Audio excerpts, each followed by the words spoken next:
Spider-Man is a sci-fi action-adventure directed by Sam Raimi, known for the films Evil Dead 2, Army of Darkness, and A Simple Plan. After being bitten by a genetically modified spider, a shy teenager gains spider-like abilities that he uses to fight injustice as a marked superhero and face a vengeful enemy. The film's runtime is 121 minutes. Film's rating is PG-13 in color, based on Marvel comic book by Stan Lee and Steve Ditko, starring Tobey Maguire. So, Spider-Man, the original, the OG.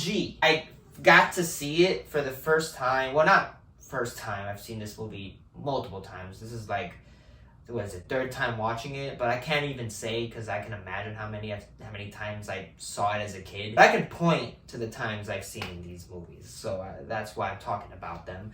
But also, this is the first time I'm watching it in theaters, like in the movie theater with the crowded people. I am very surprised how many people went to see it. It was very packed. It was a packed house, and it's because they're showing all 8 Spider-Man movies pretty much every week till like June.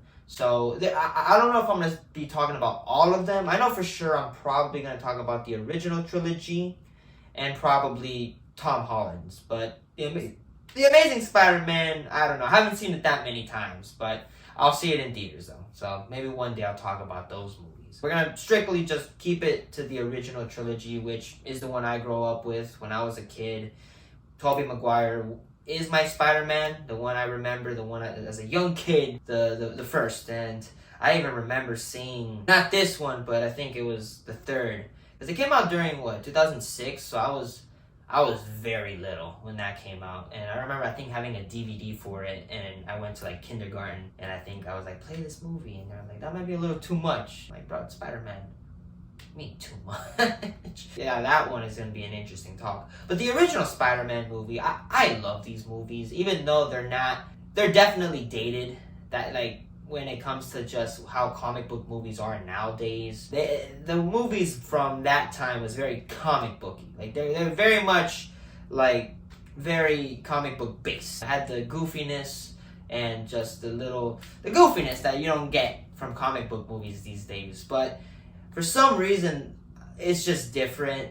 It has such a quality to it, just so much love, and it is so good. I love the original trilogy, and the first Spider-Man was just awesome. First Spider-Man movie, live action. It was during the early 2000s, which comic book movies were either very goofy or just not in that same level. I think the only movie that really, I guess, was the beginning of comic book movies shaping up was X-Men in 2000. But I think even before that, it was just the comic book movies were just not in good quality. I feel like Spider-Man was the one where it's like, oh shit, here's comic book movies are getting into it. And I love this film, even though it's just super goofy. It has so much Sam Raimiism, but it's just awesome. I very much love the original Spider-Man movie, and just Tobey Maguire as, of course, Spider-Man Peter Parker is just great. He plays such a shy guy.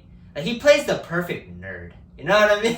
Yeah, that doesn't sound right. But he plays the perfect nerd, the perfect just shy character who gets the Spider-Man powers, does what he has to do with it. And I think Tobey Maguire is just great. He is awesome as Spider-Man. It's his main role. When you think of Tobey Maguire, you think of Spider-Man, and that's just it. That's how you know he did a great job. When you think of that guy, you think of that character. And Tobey Maguire did a great job playing Spider-Man. The performances by him were definitely not the greatest per se, but I don't know. Maybe it's just nostalgia, but who cares? It's the times, and I loved it. He's great. He's great as Spider-Man. Of course, the love interest, Mary Jane Watson, played by Kristen Dunst. Not the greatest character, not the most well-written character in the most likable sense. It's specifically in the future films. I feel like the first one, she was good in that movie, but I feel like in the future Spider-Man movies, that character does a lot of just deeds that are like, all right, Mary Jane. I thought Kristen Dunst was great in this film. I thought she was really good. The girl next door. I really did love, I guess, the relationship and the chemistry between her and Tobey Maguire. I just loved him too. And in the first movie though, it felt very more innocent and just loving, while the other movies definitely had its moments, but the star Norman Osborn as played by William Dafoe, man, he is the star of this movie. He is so good as this character. Like he is the perfectness of the film. Every scene that he's in is just perfect in every quality. He is terrifying, but also goofy, like in the comic book sense. But I just loved William Dafoe in this movie. He is just great. He is the perfect Green Goblin. Like there's no that's why there hasn't been another person. Well, there has, but not in a good way. But after that part, no one can do Green Goblin. That's not William Dafoe. It's going to be very difficult to find someone trying to do that. But William Dafoe is just perfect as Green Goblin, the menace of Spider-Man, the terror. I thought he's incredible.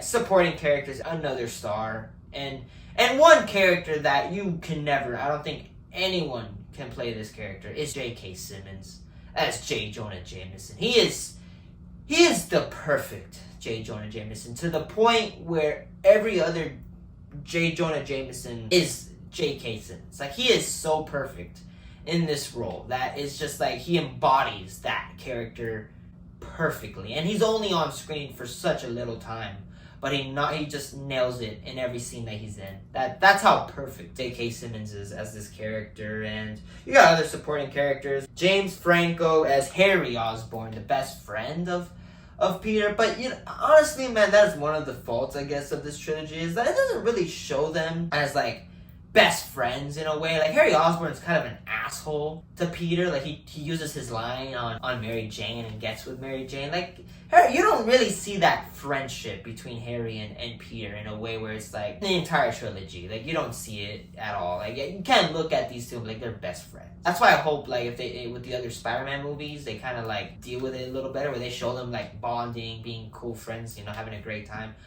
It wasn't like that in the OG. Ben Parker, played by Cliff Robertson, just great. Just a great iteration of Ben Parker. I thought honestly, there hasn't been another Ben Parker that I would compare to him, live action wise. Like, I thought the guy just did a great job. May Parker, played by the lovely Rosemary Harris. Character that is good. In the first movie, she's great. But in the other movie, she was kind of an asshole. She's not the best May Parker, but I thought she was great. I thought Rosemary Harris kind of embodied her, though. I gotta give respect to just Randy Savage as Bonesaw. He's great. He's just awesome in that movie for just that entire scene. And I'm a pro wrestling fan, so that was cool. So all the performances are great. Direction by Sam Raimi. In this first movie, he has the touch of Sam Raimi, you can tell, but it's definitely, in the next movie, Sam Raimi gets a lot of control, which is awesome. But I thought he did a great job portraying Spider-Man on screen. The screenplay by David Coep, known for Jurassic Park, Carlito's Way, and Mission Impossible. It's a normal origin story. It tells him becoming Spider-Man, doing Spider-Man stuff. It's an origin story full in full. It's like any other Spider-Man origin film. But I thought it was very well written though. The story, the characters were pretty well done.